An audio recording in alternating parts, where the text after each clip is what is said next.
Hello everybody. तो आज हम पढ़ने वाले हैं ह्यूमन ज्योग्राफी का chapter second, the world population distribution density and growth. तो हमारा फर्स्ट टॉपिक है pattern of population distribution in the world. तो हम देखेंगे पॉपुलेशन डिस्ट्रीब्यूशन क्या होता है। Population distribution refers to the way people are spread over the surface of the earth. हम देखेंगे कि कुछ एरियाज़ ऐसे हैं जहाँ पर ज़्यादा पॉपुलेशन है, कुछ एरियाज़ ऐसे हैं जहाँ पर बहुत ही कम पॉपुलेशन है। वर्ल्ड में 90% ऐसे प्लेसेस जहाँ पर सिर्फ और सिर्फ 10% ही लोग जो है वो रहते हैं, और लेकिन 10% एरिया में 90% पॉपुलेशन रहती है। तो हम देखेंगे इसके रीजंस क्या है, क्या क्या कारण हो सकते हैं और ऐसा क्यों होता है। जो वर्ल्ड की 10 मोस्ट पॉपुलस कंट्रीज़ है वो एटलीस्ट 60% पॉपुलेशन को कंट्रीब्यूट करती है पूरे वर्ल्ड को, और उन 10 कंट्रीज़ में से 6 कंट्रीज़ जो है वो एशिया की है। कौन कौन सी हैं? Russia, Bangladesh, Pakistan, Indonesia, India and China. So next topic is density of population. Density of population का मतलब होता है population upon area. Population upon area तो मतलब इसको हम कैसे कैलकुलेट करेंगे? किसी भी एरिया की पॉपुलेशन ले लेंगे और उस एरिया को हम जो है मेजर कर लेंगे, फिर उसको जो है पॉपुलेशन को डिवाइड कर देंगे, एरिया को डिवाइड कर देंगे हम पॉपुलेशन से। फॉर एग्ज़ाम्पल एक रीजन है एक्स और इसकी पॉपुलेशन जो है वो 1,50,000 है, और एक उसके जो एरिया है वो है 100 स्क्वायर किलोमीटर। तो अगर हम 1,50,000 को डिवाइड करेंगे 100 से, हमारा आंसर आएगा 1,500 पर्सन्स पर स्क्वायर किलोमीटर। उसकी जो है एरिया की डेंसिटी हो जाएगी। तो अलग अलग रीजन्स में अलग अलग एरियाज़ की अलग अलग डेंसिटीज़ होती है। जैसे जहाँ पर भी 200 से भी ज़्यादा लोग रहते हैं, वहाँ की जो डेंसिटी होती है उसको हाई माना जाता है। फॉर एग्ज़ाम्पल कैसे होते हैं वो एरियाज़? जैसे north eastern part of USA, north western part of Europe, south and south east and south east Asia. फिर है जहाँ पर एक पर्सन से कम लोग रहते, एक पर्सन से कम लोग रहते हैं, उनको हम जो है लेस डेंसिटी वाले एरियाज़ बोलते हैं। जैसे एरियाज़ जो साउथ और नॉर्थ पोल के पास होते हैं, एरियाज़ जो हॉट और कोल्ड डेजर्ट्स के पास होते हैं, जो इक्वेटर के पास होते हैं, और ऐसे और जहाँ पर जो है रेनफॉल ज़्यादा होती है, उन एरियाज़ को जो है लेस डेंसली पॉपुलेटेड एरियाज़ माना जाता है। फिर नेक्स्ट है जिन एरियाज़ में जो है 11 to 50% रहते हैं, उनको जो है मॉडरेट डेंसिटी वाले एरियाज़ कहा जाता है। जैसे कि वेस्टर्न चाइना और southern India, Norway, Sweden etcetera. फिर our next topic is factors that influence the population distribution. ऐसे कौन कौन से फैक्टर्स हैं जो पॉपुलेशन डिस्ट्रीब्यूशन को इन्फ्लुएंस करते हैं? तो हम देखते हैं कि पहला फैक्टर है जियोग्राफिकल फैक्टर। जियोग्राफिकल फैक्टर मतलब जिसमें नेचर वगैरह आ जाते हैं। तो इसमें पहला पॉइंट है availability of water. Availability of water जो हमारी लाइफ का सबसे असेंशियल पार्ट है। जो लोग हैं वहीं पर रहना पसंद करते हैं जहाँ पर फ्रेश वाटर ईजीली अवेलेबल हो, और वाटर जो है इंडस्ट्रीज़, कैटल्स, एग्रीकल्चर और इन सब कामों के लिए जो है यूज़ किया जाता है। इसीलिए रिवर वैलीज़ जो होती है वो डेंसली पॉपुलेटेड होती है। नेक्स्ट है हमारा लैंडफॉर्म्स मतलब जो फ्लैट प्लेन्स और जेंटल स्लोप्स होते हैं वहाँ पर लोग रहना पसंद करते हैं, और क्योंकि जो माउंटेनियस रीजन्स होते हैं वो जो है इतने फेवरेबल नहीं होते ट्रांसपोर्टेशन के लिए, इंडस्ट्रीज़ के लिए, और जबकि जो फ्लैट प्लेन्स होते हैं वो बहुत ही फेवरेबल होते हैं एग्रीकल्चर और इंडस्ट्रीज़ और ट्रांसपोर्ट सिस्टम के लिए। सो नेक्स्ट टॉपिक है क्लाइमेट मतलब जो एक्सट्रीम क्लाइमेट होते हैं, जैसे बहुत ज़्यादा हॉट हो गए, बहुत ज़्यादा कोल्ड हो गए, वो अनफेवरेबल होता है ह्यूमन हैबिटेशन के लिए। जिन एरियाज़ का क्लाइमेट कंफर्टेबल होता है, मतलब जहाँ पर ज़्यादा सीजनल वेरिएशंस नहीं होती, उन एरियाज़ में जो है ज़्यादा लोग रहना पसंद करते हैं, और वही एरियाज़ जो है डेंसली पॉपुलेटेड एरियाज़ माने जाते हैं। फिर है सॉइल, फर्टाइल सॉइल बहुत ज़्यादा इम्पोर्टेंट है जियोग्राफिकल फैक्टर में। मतलब जो लोग होते हैं रूरल एरियाज़ के लोग जो है फर्टाइल सॉइल में के जहाँ पर पाई जाती है वहाँ पर रहना पसंद करते हैं, क्योंकि जो फर्टाइल सॉइल होती है वो एग्रीकल्चर के लिए फेवरेबल होती है। इसलिए जहाँ पर फर्टाइल सॉइल होती है वो ज़्यादा पॉपुलेटेड जो है वो एरियाज़ होते हैं।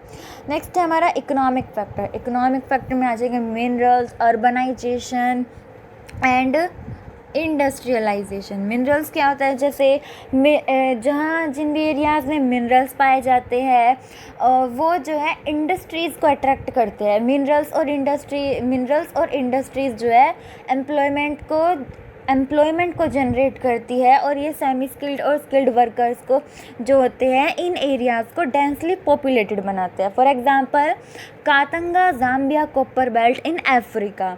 नेक्स्ट है अर्बनाइजेशन। सिटीज़ जो है बेटर एम्प्लॉयमेंट फैसिलिटीज़ प्रोवाइड कराती है, एजुकेशनल फैसिलिटीज़ प्रोवाइड कराती है, मेडिकल फैसिलिटीज़ प्रोवाइड कराती है, ट्रांसपोर्टेशन होता है, कम्युनिकेशन होता है। इस सब की वजह से जो एरियाज़ हैं अर्बन एरियाज़ वो डेंसली पॉपुलेटेड होते हैं, इसलिए वहाँ पर लार्ज नंबर ऑफ माइग्रेंट्स जो है वो अट्रैक्ट होते हैं। नेक्स्ट है इंडस्ट्रियलाइजेशन। इंडस्ट्रियलाइजेशन मतलब इंडस्ट्रियल बेल्ट्स जो होती है वो जॉब अपॉर्चुनिटीज़ को अट्रैक्ट करती है, अफेक्ट करती है, और इसमें सिर्फ और सिर्फ फैक्ट्री वर्कर्स इंक्लूड नहीं होते, जबकि इसके अंदर teachers, transport operators, shopkeepers, bank employees, doctors, teachers, ये सभी जो है वो इंक्लूडेड होते हैं।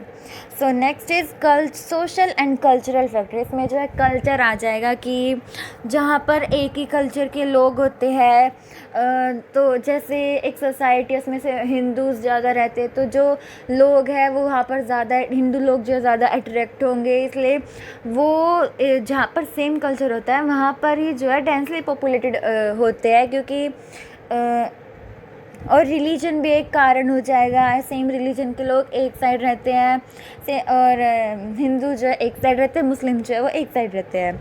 Next is population growth. Population growth क्या होता है? पॉपुलेशन ग्रोथ जो है a change of population in a particular area between 2 points of time is known as population change और population growth। सो ये जो चेंज है ये पॉजिटिव भी हो सकता है और नेगेटिव भी हो सकता है, और इसमें जो ये पॉपुलेशन चेंज है इसको हम नंबर्स में भी एक्सप्रेस कर सकते हैं और परसेंटेज में भी एक्सप्रेस कर सकते हैं।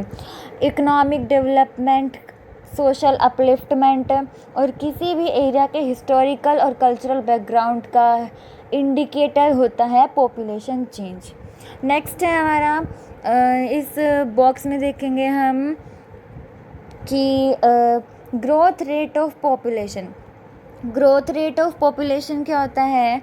ग्रोथ रेट ऑफ पॉपुलेशन मतलब change of population expressed in percentage, जिसे हम परसेंटेज में एक्सप्रेस करते हैं उसको जो है ग्रोथ रेट ऑफ पॉपुलेशन बोलते हैं। नेक्स्ट है natural growth of population. Natural growth of population होता है जब नंबर ऑफ बर्ड्स जो है वो नंबर ऑफ डेथ से ज़्यादा होते हैं, उसको हम नेचुरल ग्रोथ ऑफ पॉपुलेशन बोलते हैं। एक्चुअल ग्रोथ ऑफ पॉपुलेशन क्या होता है? Number of birds minus number of birth minus number of death plus in migration minus out migration, उसे जो है हम एक्चुअल ग्रोथ ऑफ पॉपुलेशन बोलते हैं। नेक्स्ट है positive growth of population. Positive growth of population क्या होता है? जब हमारा बर्थ जो है वो ज़्यादा होता है डेथ से। नेगेटिव क्या होता है? जब हमारा डेथ रेट जो है वो ज़्यादा होता है बर्थ रेट से, इसको हम नेगेटिव ग्रोथ ऑफ पॉपुलेशन बोलते हैं। फिर है हमारा next topic components of population change. अब पॉपुलेशन चेंज के कंपोनेंट्स कौन कौन से होते हैं? पॉपुलेशन चेंज के 3 कंपोनेंट होते हैं, एक है बर्थ, दूसरा है डेथ, तीसरा है माइग्रेशन। तो क्रूड बर्थ रेट क्या होता है? Crude birth rate is expressed as number of live births in a year per 1000 of women. इसको कैलकुलेट कैसे किया जाता है? CBR equals to BI/P into 1000। BI का मतलब है नंबर ऑफ बर्थ, P का मतलब है मिड ईयर की पॉपुलेशन। फिर है डेथ रेट, जो है बहुत ही इंपॉर्टेंट रोल प्ले करता है पॉपुलेशन चेंज में। और पॉपुलेशन ग्रोथ जो है सिर्फ और सिर्फ तभी अकर नहीं होता जब हमारा जो बर्थ रेट है वो इंक्रीज़ होता है, जब बल्कि तब भी अकर होता है जब हमारा डेथ रेट जो है वो डिक्रीज़ होता है। क्रूड डेथ रेट जो है वो एक सिंपल मेथड है to measure the mortality rate. Mortality rate को मेजर करने का बहुत ही सिंपल मेथड है। किसी भी एरिया के डेमोग्राफिक स्ट्रक्चर, सोशल एडवांसमेंट और इकोनॉमिक डेवलपमेंट के लेवल से ही मोर्टिलिटी रेट जो है वो अफेक्ट होता है। नेक्स्ट है माइग्रेशन। माइग्रेशन क्या होता है? जब हम सबको पता है कि जब कोई पर्सन एक प्लेस से दूसरे प्लेस तक मूव करता है उसे हम माइग्रेशन बोलते हैं। ये जो पर्सन जिस प्लेस से मूव करता है उसको हम प्लेस ऑफ ओरिजिन बोलते हैं। जिस प्लेस पर मूव करता है उसे हम प्लेस ऑफ डेस्टिनेशन बोलते हैं। तो जो माइग्रेशन होता है वो रूरल टू रूरल भी हो सकता है, रूरल टू अर्बन भी हो सकता है, अर्बन टू अर्बन भी हो सकता है, और अर्बन टू रूरल भी हो सकता है। माइग्रेशन के जो है 2 टाइप्स है, इमिग्रेशन और एमिग्रेशन। इमिग्रेशन क्या होता है? Migrants who move into a new place. Migrants जो एक नए प्लेस में एंटर करते हैं उसे हम इमिग्रेशन बोलते हैं। Emigration, migrants who move out of a new place, जो कि एक नए प्लेस से बाहर मूव करते हैं उसको हम एमिग्रेशन बोलते हैं। जो लोग होते हैं अपनी इकोनॉमिक और सोशल लाइफ को बेटर बनाने के लिए ही माइग्रेट करते हैं। माइग्रेशन के 2 फैक्टर्स भी, एक तो पुश फैक्टर, दूसरा है पुल फैक्टर। तो पुश फैक्टर क्या होता है? पुश फैक्टर होता है जब लोगों को प्लेस ऑफ ओरिजिन कम अट्रैक्टिव लगने लगता है ड्यू टू सम रीजंस, जैसे unemployment, poor living conditions, unpleasant climate, natural disasters, lack of education and health facilities. इन सभी के कारण तो उसे पुश फैक्टर बोलते हैं। फिर पुल फैक्टर क्या होता है? पुल फैक्टर जो है होता है कि जब लोगों को प्लेस ऑफ डेस्टिनेशन, मतलब जो दूसरा प्लेस है वो अट्रैक्टिव लगने लगता है, ज़्यादा अच्छा लगने लगता है उसे, जो कुछ कारणों के कारण, जैसे job opportunities, better job opportunities, high living standard, security of life, peace and stability, इन सभी के कारण तो इसे पुल फैक्टर बोलते हैं। फिर नेक्स्ट है trends in population change. Trends in population change में हम देखेंगे कि किस तरीके से हम पूरे वर्ल्ड की पॉपुलेशन जो है वो चेंज हुई, कम से ज़्यादा हुई, कैसे हुई। तो पूरे वर्ल्ड की पॉपुलेशन इस टाइम पर जो है 6 बिलियन से भी ज़्यादा है, 6 बिलियन से भी ज़्यादा है पूरे वर्ल्ड की पॉपुलेशन। और प्रिमिटिव सोसाइटीज़ की अगर हम बात करें तो उस टाइम पर हमारी जो वर्ल्ड की पॉपुलेशन थी बहुत ही स्लोली ग्रो किया करती थी, और पिछले 100 सालों में हमारा जो पॉपुलेशन का रेट है वो इंक्रीजिंग रेट पे बढ़ने लगा। एग्रीकल्चर के इवोल्यूशन और इंट्रोडक्शन के बाद से, मतलब 8000 से 12000 साल पहले की अगर हम बात करें, हमारे वर्ल्ड की पॉपुलेशन थी 8 मिलियन। फिर अगर हम फर्स्ट सेंचुरी की बात करें, फर्स्ट सेंचुरी AD की, हमारी वर्ल्ड की पॉपुलेशन हो गई 300 मिलियन से भी ज़्यादा। 17-16 सेंचुरी में जिस टाइम पर ट्रेड जो था बहुत ज़्यादा एक्सपेंड हो रहा था, उस टाइम पर भी पॉपुलेशन रैपिडली ग्रो कर रही थी। 1750s इंडस्ट्रियल रेवोल्यूशन के टाइम पर पूरे वर्ल्ड की पॉपुलेशन 550 मिलियन हो गई। जैसे जैसे टेक्नोलॉजिकल डेवलपमेंट हुआ वैसे वैसे ही पॉपुलेशन जो थी वो बढ़ती गई। फिर नेक्स्ट है spatial pattern of population change. Doubling time of world population. Doubling time of world population क्या होता है?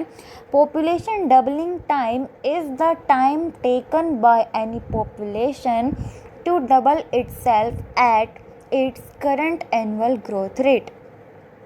वर्ल्ड की जो 1 मिलियन पहले जो पॉपुलेशन 1 मिलियन ईयर्स पहले जो वर्ल्ड की पॉपुलेशन थी वो 1 बिलियन थी, 1 बिलियन थी।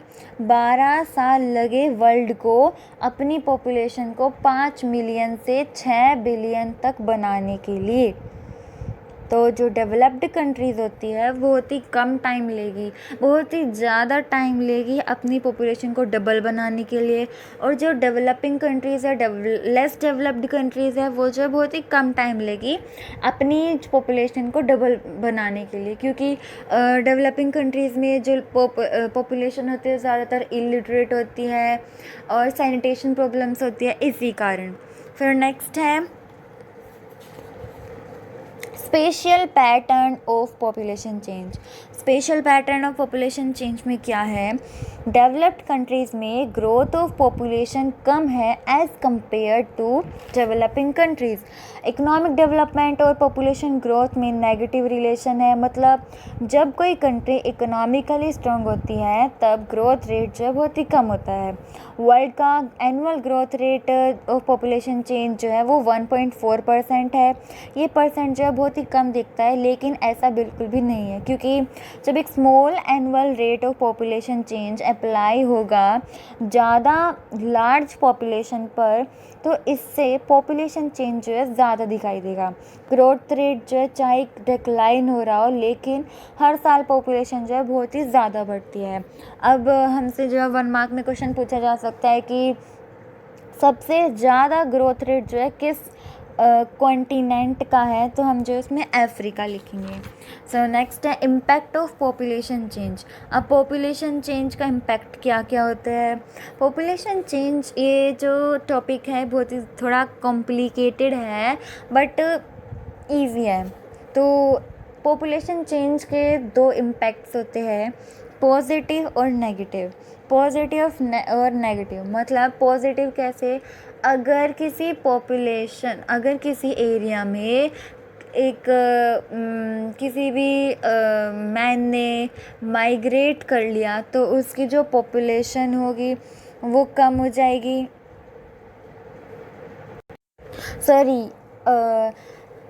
पॉपुलेशन चेंज के 2 इम्पैक्ट होते हैं, पॉजिटिव और नेगेटिव। पॉजिटिव कैसे, अगर किसी एरिया की पॉपुलेशन इंक्रीज़ हुई तो उसके जो रिसोर्सेज है फुल्ली यूटिलाइज होंगे और इकोनॉमी भी जो है ज़्यादा एक्सपेंड होगी। और अगर पॉपुलेशन जो है वो डिक्लाइन हो गई, रिसोर्सेज पर प्रेशर आ जाएगा और रिसोर्सेज अच्छे से यूज़ नहीं होंगे, जो एजिंग पॉपुलेशन है वो ज़्यादा बढ़ जाएगी। फिर नेक्स्ट टॉपिक है डेमोग्राफिक ट्रांजिशन। डेमोग्राफिक ट्रांजिशन क्या होता है, डेमोग्राफिक ट्रांजिशन थ्योरी का यूज़ किसी भी एरिया के फ्यूचर पॉपुलेशन को डिस्क्राइब करने के लिए यूज़ किया जाता है। ये थ्योरी हमें बताती है कि किसी भी एरिया की पॉपुलेशन चेंज होती है from high birth rate and high death rates to low birth rate and death rate, जैसे जैसे सोसाइटी जो है वो प्रोग्रेस करती है फ्रॉम रूरल एग्रेरियन और illiterate to the urban industrial और लिटरेट सोसाइटी। और ये चेंजेस जो है ये स्टेजेस में अकर होते हैं जिसे हम डेमोग्राफिक साइकिल बोलते हैं। तो इसमें जो है एक डायग्राम भी दिया हुआ है, ये अगर हम पेपर में बनाएंगे तो we will get 5 out of 5 marks. फिर है कि जो डेमोग्राफिक ट्रांजिशन थ्योरी है इसके 3 स्टेजेस है। पहला स्टेज है जिसमें बर्थ रेट भी हाई है और डेथ रेट भी हाई है। इसमें रीजंस क्या हो सकते हैं कि जो पॉपुलेशन बर्थ रेट हाई है, डेथ रेट भी हाई है, क्योंकि जो अर्ली सोसाइटीज़ थी उसमें ज़्यादातर पॉपुलेशन जो था वो एग्रीकल्चर के ऊपर डिपेंडेंट थी, इलिटरेट पॉपुलेशन थी, टेक्नोलॉजी का डेवलपमेंट बिल्कुल नहीं होता था। इसका एग्जांपल आ जाएगा बांग्लादेश। फिर सेकंड स्टेज में बर्थ रेट जो है वो हाई है, डेथ रेट जो है वो लो है। इसका रीज़न हो सकता है सैनिटेशन और हेल्थ फैसिलिटीज़ में इम्प्रूवमेंट आ गया हो, जो हमारी पॉपुलेशन है थोड़ी इलिटरेट हो गई हो, और इसका एग्जांपल्स है श्रीलंका और पेरू। फिर है थर्ड स्टेज में क्या हुआ, जो बर्थ रेट था वो भी लो हो गया, डेथ रेट था वो भी लो हो गया। इसमें रीजंस हो सकते हैं urbanized population, literate population, technological development, इन सभी रीजंस के कारण बर्थ रेट और डेथ रेट लो है। फॉर एग्जाम्पल कनाडा, जापान और USA. Next topic is population control. Population control measures, इसमें मेजर्स आ जाएंगे family planning, free availability of contraceptives, tax distinctive for large families, government incentive for small families. Thomas Malthus जो थे उन्होंने 1793 में अपनी theory में कहा था कि जो वर्ल्ड की पॉपुलेशन है वो फूड की सप्लाई से भी ज़्यादा बढ़ रही है। सो ये था हमारा फर्स्ट बुक का सेकंड चैप्टर। आई होप आपको चैप्टर अच्छा लगा होगा। Thank you.